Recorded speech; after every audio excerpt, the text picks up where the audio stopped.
Greetings to everybody. Welcome to another Q&A meeting where we will discuss the practices of charity, morality, and meditation according to the Buddha. If you have any question, please send them in one at a time. Please be precise and brief. If this is your first time, please let me know where you come from. Also, please let me know if the audio and video is working okay. Thank you for your participation and your questions. I shall start with the first comment from Tony Satu, Satu, Enilam Satu.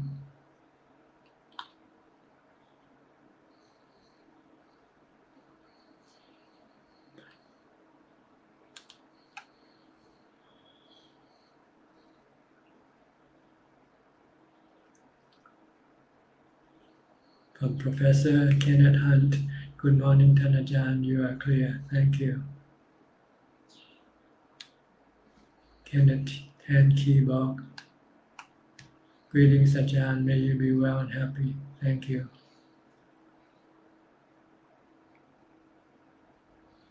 Ajahn, our first meet, Chonburi MTR, Satu, Bilim Sukihotu, Ajahn Satu. Hi John, good afternoon Ajahn. Good afternoon to you. Su Christi, Satu Satu Ajahn.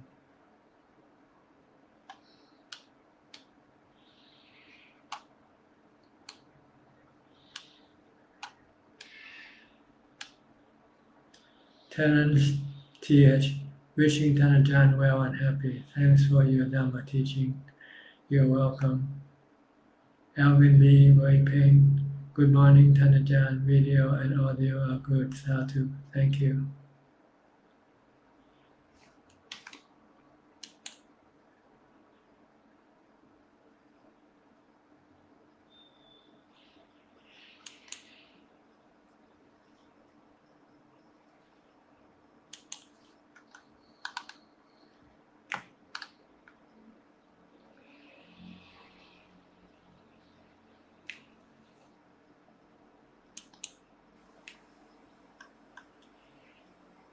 Chi Chin Chuan, good afternoon Ajahn. May Ajahn and all viewers be well and happy. Thank you. Sini Jira, audio and video are clear. Thank you.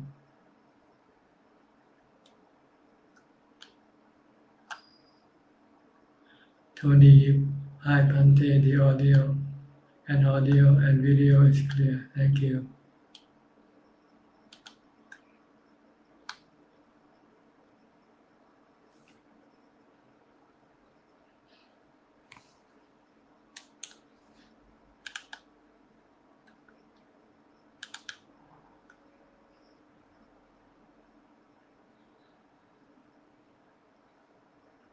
So far, no question yet today. I think everybody knows pretty much already what to do and how to do it. It's just a matter of putting in your time and do the practice. Studying is like learning how to build a house. Practice is actually do the building yourself. So that's the hard part, is the practice. The study is not quite difficult, but the hard part is putting your time for the practice. You have to build up your own house, your spiritual house. Then no one can do it for you. You have to do it yourself. The Buddha, Dhamma, and Sangha can only tell you how to do it, but you yourself have to be the one to do it. So you just have to put in the effort. Don't hesitate. The longer you wait, the more precious time you are wasting. And before you know it, you might run out of time before you finish your work. So better start doing your work now, today. because this is the work that you can take it with you when you die. All the other work, when you die, you cannot take it with you. You have to leave them all in this world. The only work that you can take it with you is your spiritual work.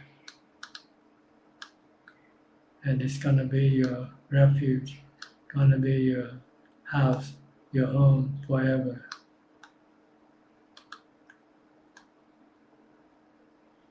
Lo Chuk Boi, Satu Satu.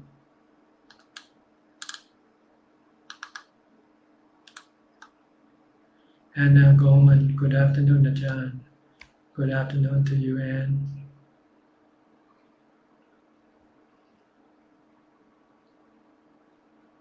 Hi, John. Ajahn, I do meditation before bed. Should I time my meditation or I can just go to sleep and sleepy? The longer you meditate, the better. So do as much as possible. It's like digging for gold. The more you dig, the more gold you will find. The less digging, the less gold you will find. So thinking of meditation as digging for gold. So the more you meditate, the more gold you will get. Cornell Kennedy Mandami Ajahn. After devotee offer food to the Bhikkhu Sangha and already taken by the Sangha, leftover food belongs to who? Does it go back to the person who bring each food, or anybody can take the food because it has been released by the Sangha? The food that is given to the Sangha, once it is given and received by the Sangha, they belong to the Sangha. And the Sangha can't do anything with the food. Usually, they will first distribute among the bhikkhus. Once that is finished, and if there's any leftover, then they will put it on a table or in a place where everybody who come to the temple can share the food. It belongs to the Sangha, but it's a gift from the Sangha. You should look at it that way. You are like guests to the temple. So when we have food left over, we will then share with our guests who comes to the temple. And it's up to the guests whether they will take it or not. There's no mandatory rules. You can take it or you don't have to take it. It's up to you. Belong or doesn't belong to the committee. So if someone who eat the food, they owe to the committee thanks no more than no, it belongs to the Sangha, and they don't owe anything to the Sangha because it's a gift from the Sangha. Everything that once the monk, the bhikkhu have the food they need, then they will give it to the people who come to the temple. It's like entertaining our guest. So our guests don't owe anything to the temple or the Sangha. It's a gift from the Sangha to our guests, to the guests of the Sangha who come to the monastery, to the temple.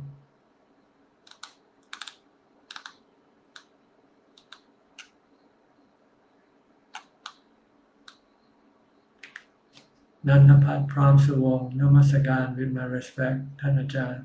Thank you for your teaching, Sadhu. You're welcome. Jip Luonggun, Sadhu Sadhu. Pashan Gekwat. Ajahn, good afternoon. Can you please explain the relationship between Citta and Cetasika? How can we practice in Brahma Vihara? Citta is the mind. Cetasika are the things contained within the mind, the conditions within the mind, such as thoughts and emotions. They are called cetasika. Citta is the mind, and emotion and thoughts contained in the mind and called Cetisika. How we practice in Brahma Vihara. Brahma Vihara has nothing to do with the Chitta or the practice of the Chitta or Cetisika. The practice of Brahma Vihara is to develop the four Brahma Vihara, which is Metta, Karuna, Mudita, Upekkha. And to develop it properly, you first need to develop Upekkha first by developing mindfulness and meditate until you get to the fourth jhana. Once you get to the fourth jhana, you will have Upekkha.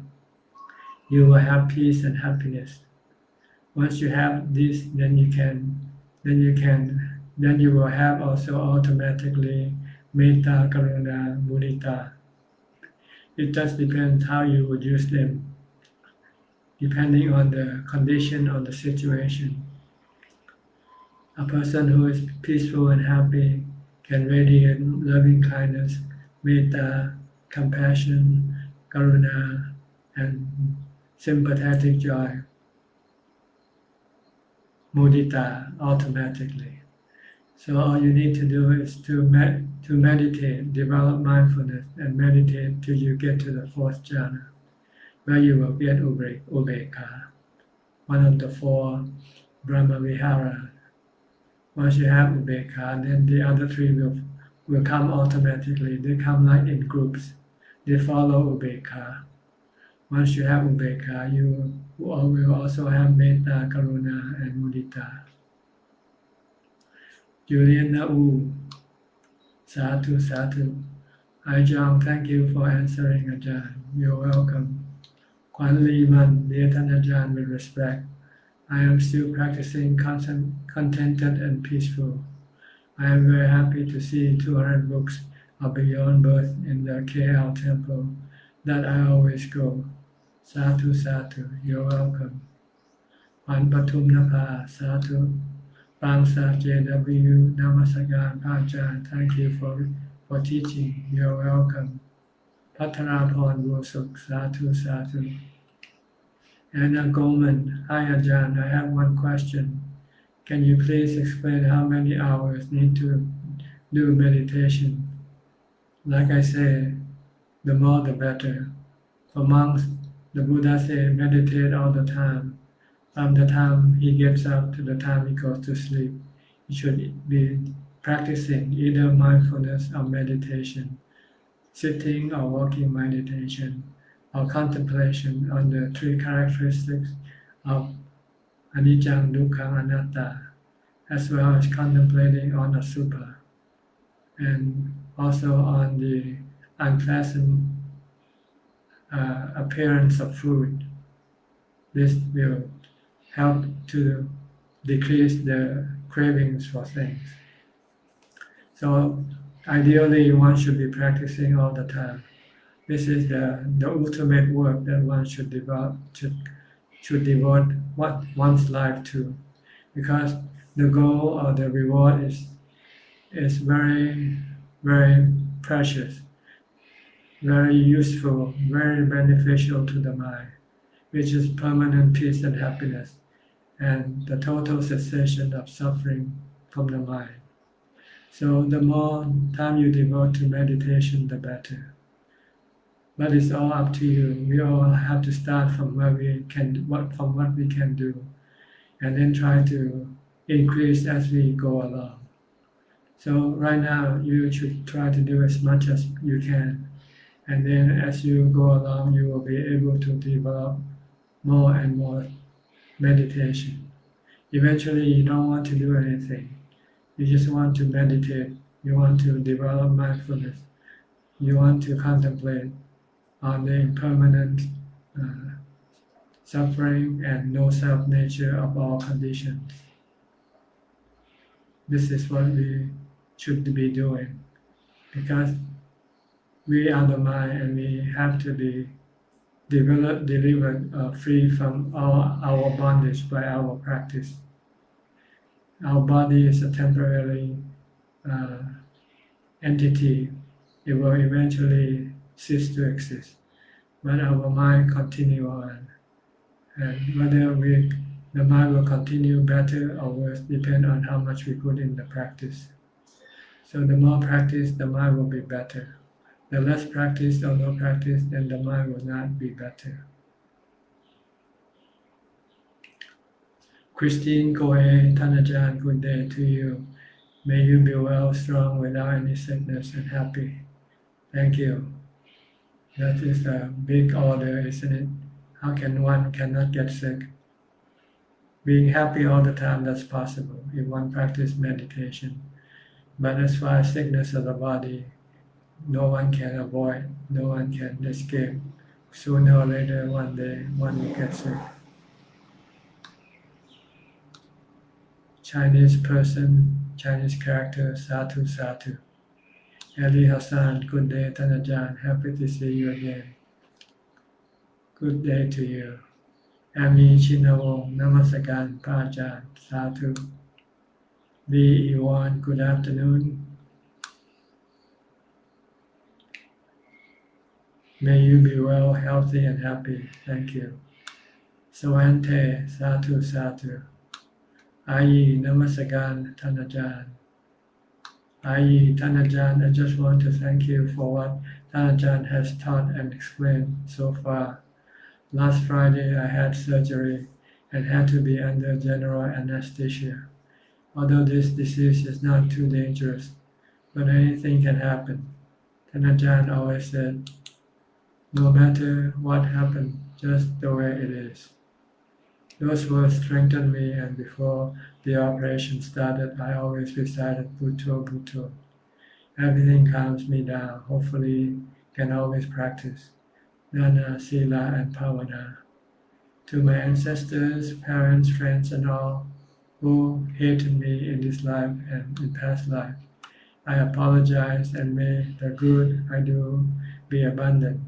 May all beings be happy. Sadhu. Thank you very much, Tanajan. Namaskar. You're welcome. Happy that you have passed your test, passed your surgery.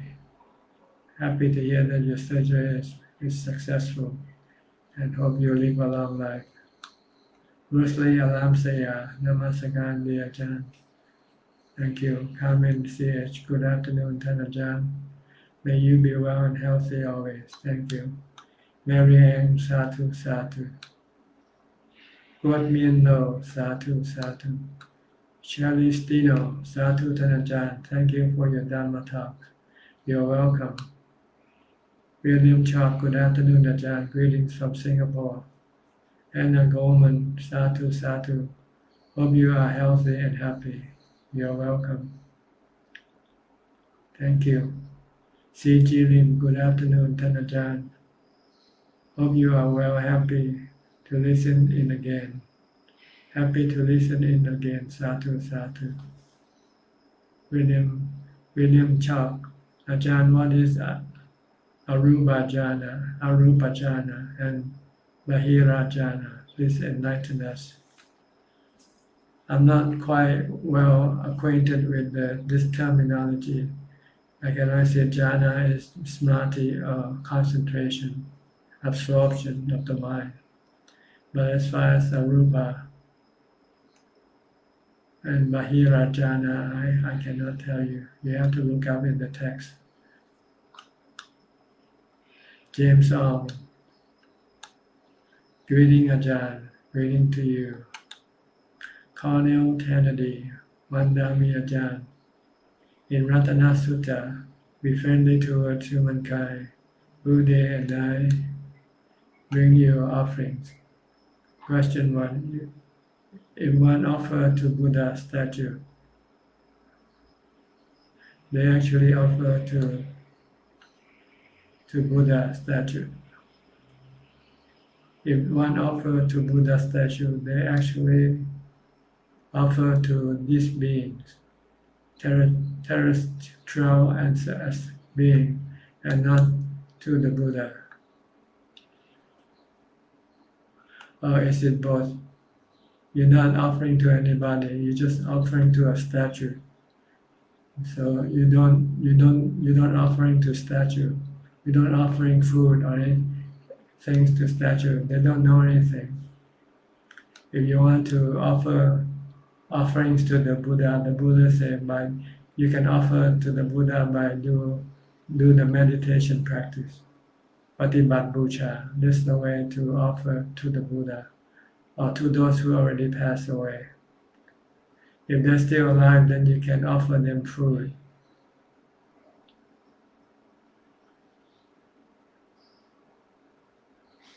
Question 2 from this quote. Could it mean we should do food offering daily to the Buddha statue? No. We should practice daily to offer food, to offer offering to the Buddha. Question number 3. Why is it day and night, not day and afternoon? I don't know. This is probably something somewhere lost in the translation. So sometimes I wouldn't pay too much attention to what you cannot understand from the text. Just leave it alone and concentrate on your practice, which is more important. Sometimes studying too much scriptures can be confusing. So you should only study just enough to know how to do the practice. So if you want to offer things for the Buddha said offer him by practicing, by following his teaching.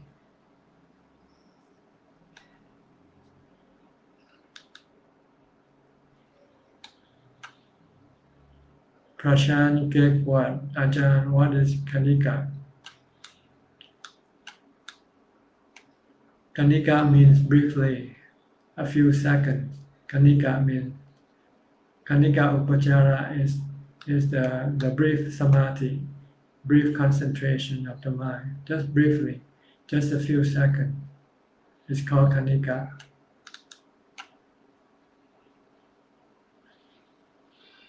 Upachara samadhi is the type of samadhi which will enable you with psychic power.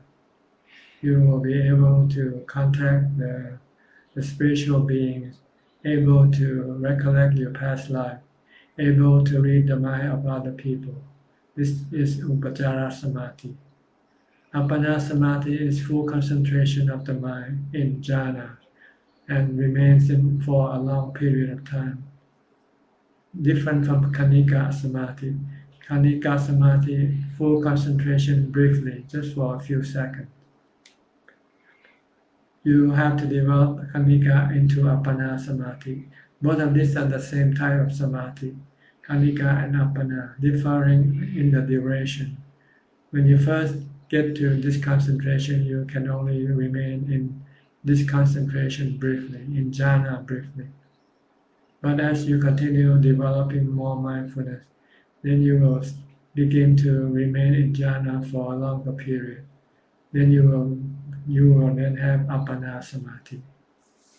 So these are the three types of Samadhi, Kanika and Appana. Same.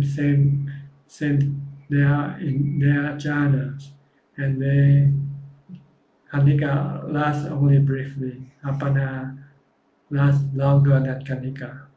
While Upachara is the type of Samadhi that once you reach Appana Samadhi, you don't remain in jhana. You leave the fourth jhana and enter into a different spiritual space outside of jhana, where we will then be able to experience psychic power. But this doesn't happen to most meditators. Only very few meditators will be able to reach Upachara Samadhi. And Upachara Samadhi is not good for the practice of Vipassana. It doesn't support the practice of Vipassana like Appana Samadhi. So it is useless if you want to gain enlightenment. You can be distracted by Upachara Samadhi. So if you should be able to enter Upachara Samadhi, you should bring the mind back inside into jhana and keep the mind in jhana better, because you can then have ubekha or equanimity. which you can then use to help you fight against your cravings, your defilements. Without equanimity or ubeka, you will not be able to resist your cravings. So for the practice of vipassana or wisdom, you need the support of appana samadhi, not upajjhara samadhi. Upajjhara samadhi cannot support the practice of wisdom because upajjhara samadhi will have no equanimity and it can be influenced or overpowered by the defilement. So don't go to upajjhara if you can. Bring your mind back into appana samadhi. You can use upajjhara samadhi after you become enlightened. Then you can use this as a tool to teach the spiritual beings, like the Buddha did. Once he became enlightened, then he used this upajjhara samadhi to teach the devas, or the spiritual beings, every night. That's how he taught his mother, who was a deva, to become a sotapanna. And he can also use his psychic power to read the mind of other people. So he knows what's the problem in the mind of each individual. So he can direct the right tools, the right remedy to help that person to see things clearly. So upajjhara samadhi is useful for enlightened people, but can be harmful or distracting for people who hasn't yet become enlightened. So don't go to upajjhara samadhi if you haven't yet become enlightened. Stick with appana samadhi. Stay in appana samadhi for as long as possible. This will increase the strength of your ubeka, your equanimity. But once you have become fully enlightened, then if you have the ability to go into upajjhara, you can do it, so that you can help other spiritual beings, teach them Dhamma. Or you can read the mind of other people to see what's on their mind and what they really need. So you can direct the proper Dhamma for them. Teach them the proper Dhamma. I hope this doesn't take up too much time. I hope you understand. Eva Chakma, Sadhu, Sadhu. Ong Bi Chin, good afternoon. Good monk, safe viewing from Kelantan. Thank you. Tho Tan Peng. Dear Ajahn, if a person has cancer and chooses not to get treatment for it, is this considered a wrong view? Thank you, Ajahn.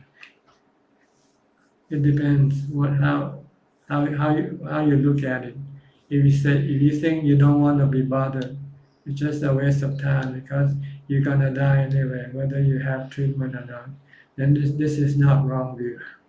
This is like if you have a cold and you decided not to go to the hospital because it's too much trouble, you just let the condition disappear by itself. This is not wrong view. It's right view. It's to leave things alone. If you can leave things alone, that's right view. Let the body alone. If the body is going to get sick, let it get sick. If it's going to die, let it die. This is not wrong view. This is right view. This is seeing anicca, dukkha, anatta of the body. But it doesn't mean that if you treat the body, treat the sickness, it's wrong view either. Yeah, it's also right view to a point. If you just want to maintain the body so that you can use the body for a good purpose, then this is also considered to be right view. Carmen CH. Ajahn, I have non-stop disturbance of mind with supervisor at workplace. She is always belittle and said bad things about other colleagues. Example, last week she said one colleague behavior is weird and his brain is not right. Find her speech very annoying and disturbing. I do not know how to make my mind not to be disturbed by heavy speech. Please advise, Ajahn. Just consider her voice just like any other sound. You hear lots of sound. You hear sound of birds. You hear sound of dog barking, and you don't get annoyed because you don't give it. You don't put much worth on what they say. So you just don't put any worth on what other people say. Just consider them to be sound only, and treat it like a natural sound, something that you cannot stop or prevent. You cannot stop the dogs from barking, the bird from tweeting. You cannot stop the sound of lightning or thunder. So just treat everything as natural phenomena. You cannot stop your boss or whoever she is from saying what she wants to say. Just let her do what she wants to do. The trouble is with yourself. You don't have enough equanimity or ubekha. So what you should do is to develop more mindfulness, to stop your mind from reacting. So when you feel annoyed, just keep reciting Bhutto Bhutto to bring out equanimity in your mind. After a while, your mind will be calm and peaceful and not annoyed by what you hear.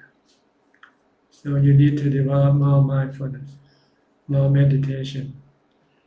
Develop mindfulness by reciting Bhutto Bhutto. Michael saw, Sadhu Sadhu, Chitta Sati. Dear Ajahn, bowing to you from desert, looking forward to meeting you soon in October. I am following your past experience to start fasting. Fasting one day, the other day with one meal as usual, alternation like this. May I have your advice on this? Thank you. It's a good practice and see how it works. It would help to support your practice, makes you practice better, then you continue doing it. Or if you find that increase more fasting can also make you more alert and more energetic for your practice, then you can keep increasing your fasting. But you also have to observe your body. Make sure that your body is not adversely affected.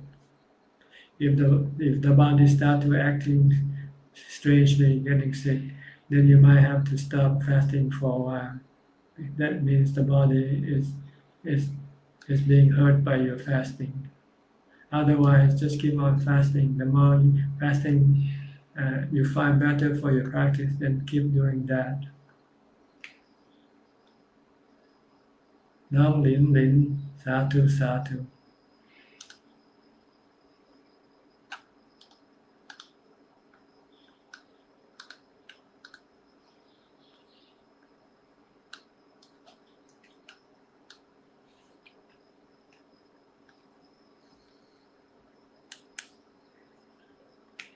Okay, right now we have about 62 people following this meeting.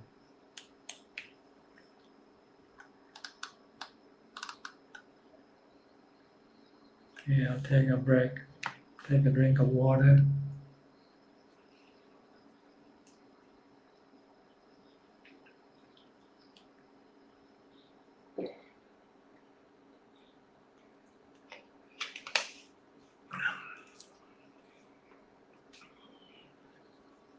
Some people find fasting can help spur the citta, the mind, to do more practice.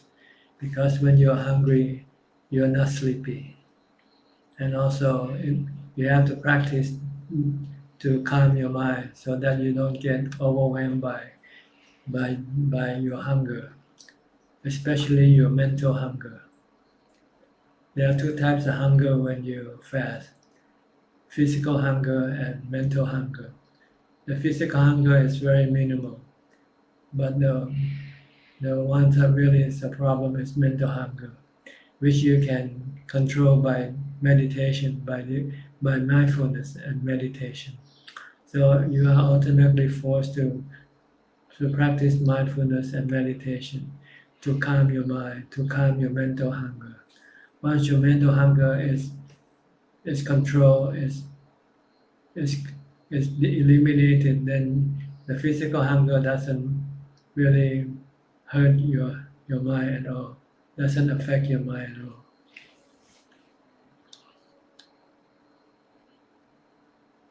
Carmen CH.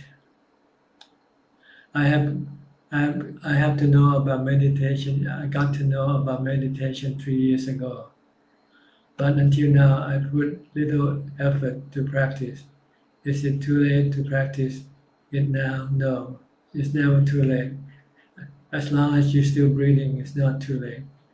It's too late when you already stop breathing. So if you're still breathing, it's not too late. So you better start doing it now because you don't know when you'll stop breathing.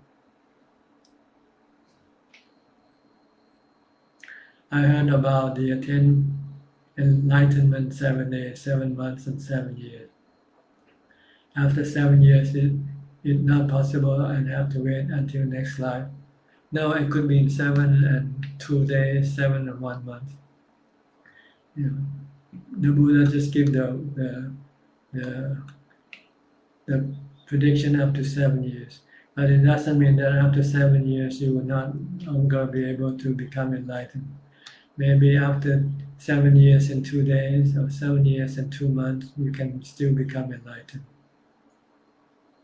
Just keep on practicing, and then you'll find that enlightenment is within your reach, and you can reach it by keeping on practicing. Keep on practicing. The Morning Star, good morning, Ajahn. Thank you very much for your teaching. You're welcome. Kano Tanadi Vandami Ajahn. Dana Sila Samadhi. If one learn Dhamma from YouTube, which category does it fall into? Learning Dhamma is not practice, it's just the prerequisite to practice. Before you can practice, you have to study first. So you study from either from YouTube, from Facebook, from textbook, or from teachers, from live teachers. That's just like right now, you are studying the teaching of the Buddha because you don't know yet what to practice or how to practice. So you study first. This is the first step before you can enter. This is the step before practice. If you practice without studying, then you might practice blindly. And if you practice blindly, then you probably won't reach your destination or your goal.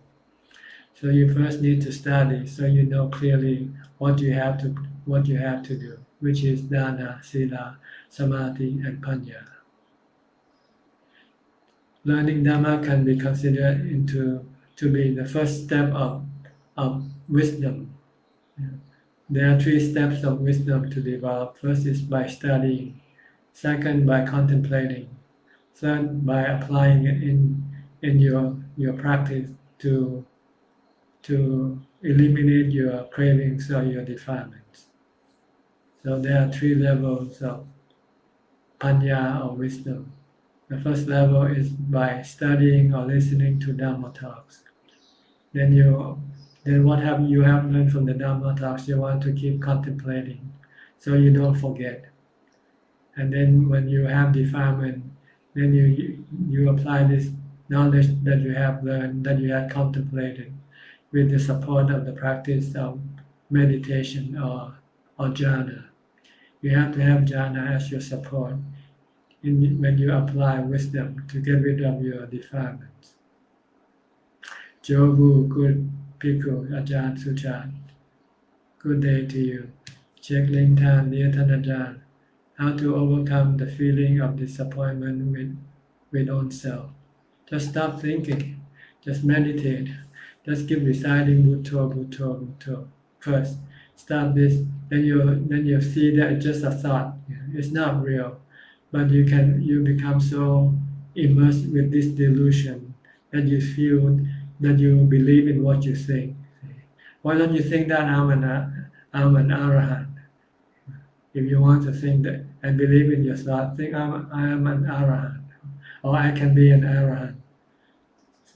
But if you have bad thought, makes you feel bad, the first thing to do is to stop it by reciting Bhutto, Bhutto, Bhutto until the bad thought disappear. Then you can then use common sense to teach yourself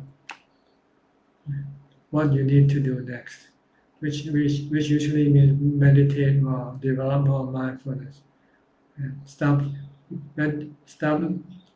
thinking aimlessly or foolishly. So this is foolish thinking of things that make you feel worthless, useless. So you should stop this thinking. And once your mind becomes calm, then you can use common sense to ask yourself what you should do next, which the answer is to do more practice, do more mindfulness, more meditation.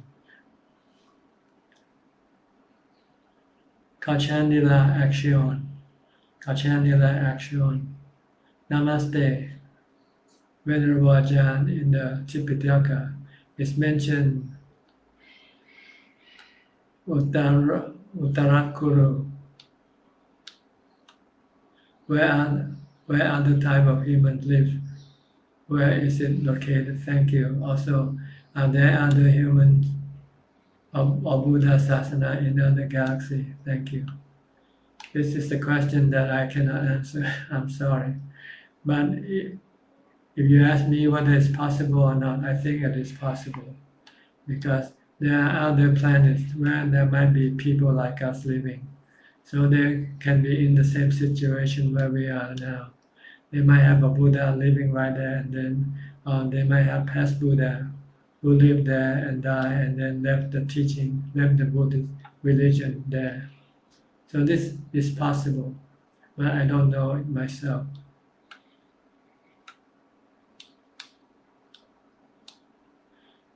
Shelly Stino, can you talk about right patience? Ajahn, I mean the patience toward others, creating duality or towards ourselves, while learning and making mistakes. I'm not so sure if I can understand your question in the first place, but to be patient is good. In order to be patient, you need to have equanimity. Once you have equanimity, then you can remain calm and not disturbed by the action of other people. And then you can show compassion, loving kindness, or mudita, which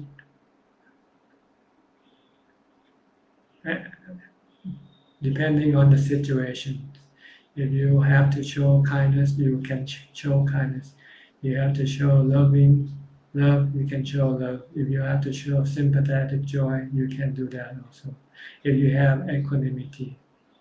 So practice mindfulness to get into the fourth jhana, to get to equanimity. Once you have equanimity, then you will have boundless patience. You can be calm and peaceful and loving toward all beings. Dui Han, hello Thanajan. It's good to see you in good health. I am okay at Veruman. Surprisingly, my son is preparing to ordain as a monk here. It's beyond imagination. I still can't believe it will come true until the ceremony will really happen. Yet, I just pass day by day now. Good. Congratulations to your son's decision to ordain. I hope he get ordained and remain as a monk for as long as possible, or for life if that is possible. For you, you should continue on with meditation practice, mindfulness and wisdom. Constantly remind yourself of the three characteristics of existence and calm your mind to bring it to equanimity. at all times, if that is possible. Why is Wat Veruvan? Is this Ajahn Sakon monastery in Kanchanaburi province, if I'm not wrong? I'm not so sure. Juliana Wu, thank you. Kanchila Action, thank you, Venerable Ajahn. You're welcome. Duyan, I also would like to leave message to Alex that there are mostly foreign monks at Salanoi, so visa will not be a problem for him. I hope he's I hope he's watching this program right now, because I don't know how to reach him. So it's up to him whether he's watching this program or not. If he is, then he'll probably get your message. Sunny Lim, good afternoon, Ajahn. Thanks for sharing the Dhamma with us. Sadhu, sadhu. You're welcome. Carmen CH, dear Ajahn, thank you for your precious advice on my first question. Yes, I agree with you. I have not enough equanimity on her because the hatred toward her is very deep. Since I get to know Dhamma talk from Ajahn a few months ago, I have practiced reciting mantra Bhutto, Bhutto every time, daily now. I find it helped very much calm down my mind to cope with the disturbance but still not develop equanimity yet. You just have to recite more Bhutto and meditate. In order to get to equanimity, you have to sit still and meditate by continuing reciting Bhutto, Bhutto, non-stop Bhutto until your mind become fully concentrated. Annie Box, good day, Ajahn. There are kind people who are Buddhists but afraid to take 5 precepts. What happens if one breaks the precept due to their job? Like lie, sell, pitch, drinking, will they have bad karma? So is it better?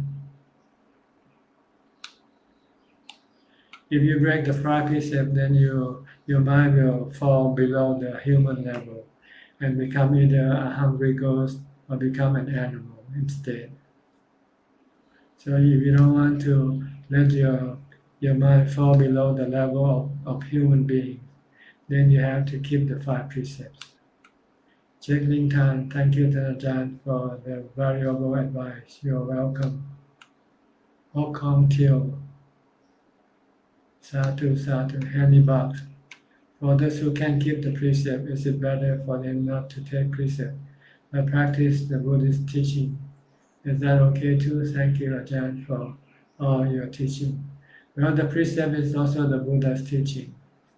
You cannot just choose the kind of teaching you like to follow and choose not to follow the teaching that you don't like.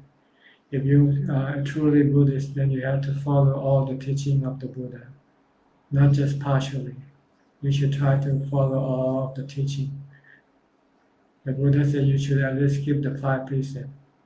So this is, if you cannot do it now, then you should set up your determination that you will do it sooner or later. But don't use excuse that you cannot keep it and then not doing it at all. Because keeping the precept is protecting your mind from falling to the lower level of existence. If you cannot keep the precept, then in your next life you might be reborn as an animal first. Or after you die, you might become a hungry ghost. So it's up to you. Tae Seng Hin, Tanajan, good afternoon. May I know the difference between delusion, moha, and ignorance, avijja? Thank you. They are the same thing. So ignorance is not knowing the truth. Moha, delusion, is seeing different from the truth. Seeing things that is not permanent as permanent. This is moha. Seeing things that is no self as having a self. Seeing things that is causing suffering as not as causing happiness. So this is the delusion, seeing things opposite from the truth. And it's the result of avijja, not knowing the truth. The truth is that everything is impermanent, causing suffering, and have no self. กนกขวัญ Rachel Ann. Ajahn, I always have a lot of excuse. Please give suggestions, advices, and motivate, and your mercy force on us. You just have to set up a goal, set up a schedule for your practice, and try to stick with it. If you miss the schedule, then you should punish yourself, punish your defilement by stop doing things that you like to do, such as eating your favorite drinks, your favorite dessert, your favorite food, or watching your favorite show, for instance, in order to punish your defilement. So that the next time you then will not skip the schedule that you have set up to do. Kathleen Poor, Satu Satu, Anumodami, Mahajahn, you're welcome. Duihan, yes, Tanajan is Longpu Sapon in Kanchanaburi. For myself, I have been just serving the big groups of people, of family and friends coming here just to make merits to lay ground for myself. Thanks very much for your advice. I will take care of myself too. You're welcome. T. Poi Ki, Satu Satu. We have about 8 more minutes left, so you can still send in your question. If you are typing or haven't yet started typing, you can still type and then send in your question. I'll be here for another 8 minutes or so to answer your question. In about another 2 hours or less than 2 hours, I will be giving another Dhamma talk in front of my kuti at 2 p.m. I give Dhamma talk now every Saturday, Sunday, and public holiday, as well as on Buddhist holiday, at about 2 p.m. in front of my kuti.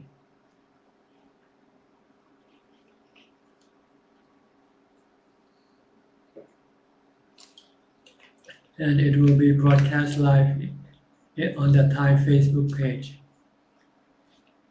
and on YouTube also, on live YouTube.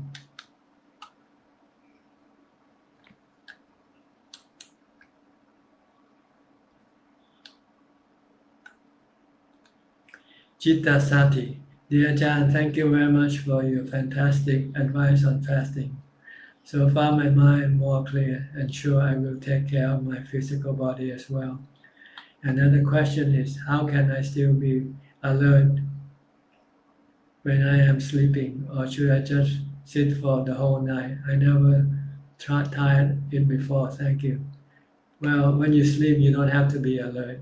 You need time to rest your body also. So when you sleep, don't worry about being alert. You want to be fully sleepy when you sleep, so you can have a good, nice rest. So that then you can use your rested body to do more work when you get up. So don't skip sleeping. Sleeping is important for your body, and you want to maintain good health for your body. So then you can use your body to do more meditation practice. So sleeping is mandatory. You have to sleep sooner or later. So don't skip on sleeping. Sleeping is mandatory. It's essential to maintain strong and healthy body. Your body needs to rest. And after it has rested, then you can then use it to do more practice. Te Seng Hin Thanajan, is there any age limit for a lay person to ordain? There's a minimum age limit that you have to be at least 20 years old to ordain, but there's no maximum limit. It depends on the person who will ordain you to decide whether you are old, too old or not too old. Usually sometimes age is not really the problem. What is the problem is your motivation and your sincerity. So sometimes you might be tested on your motivation and your sincerity. If you pass, then you can be ordained regardless of your age.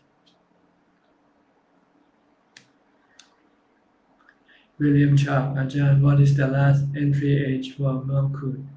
Just like I said, there's no maximum limit. There's only the minimum limit. You have to be at least 20 years old to enter into monkhood. But if you're under 20, you can still ordain as a novice, meaning you're not taking the full ordination yet. You just keep the 10 precepts instead of the 227 precepts. You only keep 10 precepts first because you're still young. But once you become 20, then you can have the full ordination.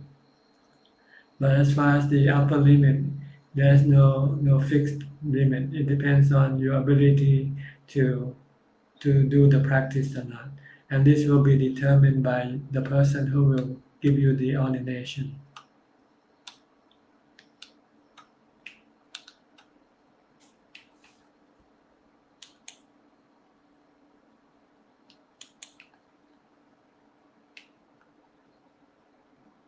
Juliana U, Sadhu, Sadhu.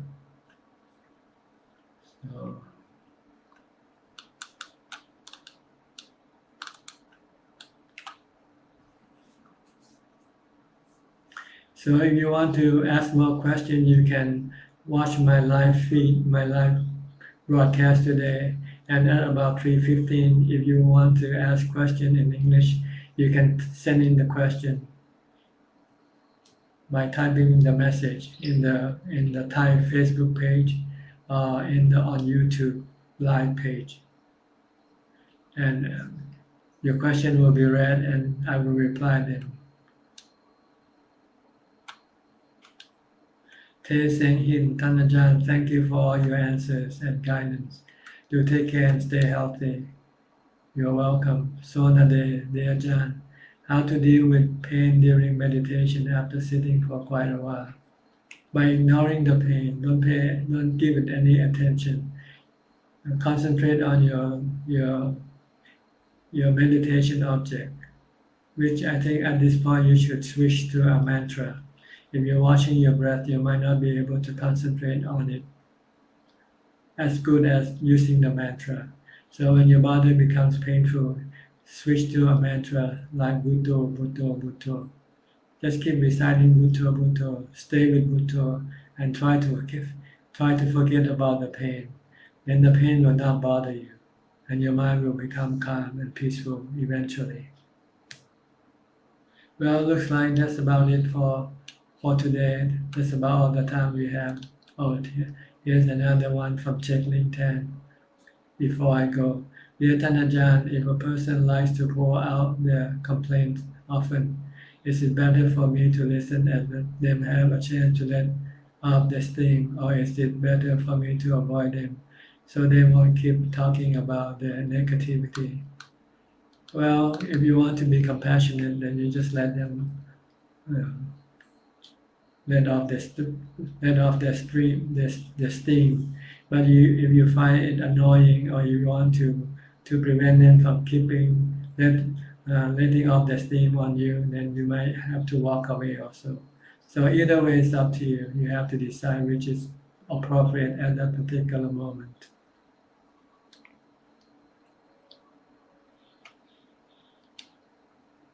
Fandiong Satu, Kwan Patum Napa, thank you very much. You are welcome. Kim Eshua Satu. Jenny Jim, Jenny Lim Tan Ajahn, thank you for teaching. Rusli Alamsia, dear Ajahn, thank you very much. You are welcome. Any Lam Satu Satu. Okay, thank you very much for your participation in this Q&A meeting today. I hope you have gained some benefit and help you advance in your practice. In the meantime, please stay safe, stay mindful, and keep on practicing.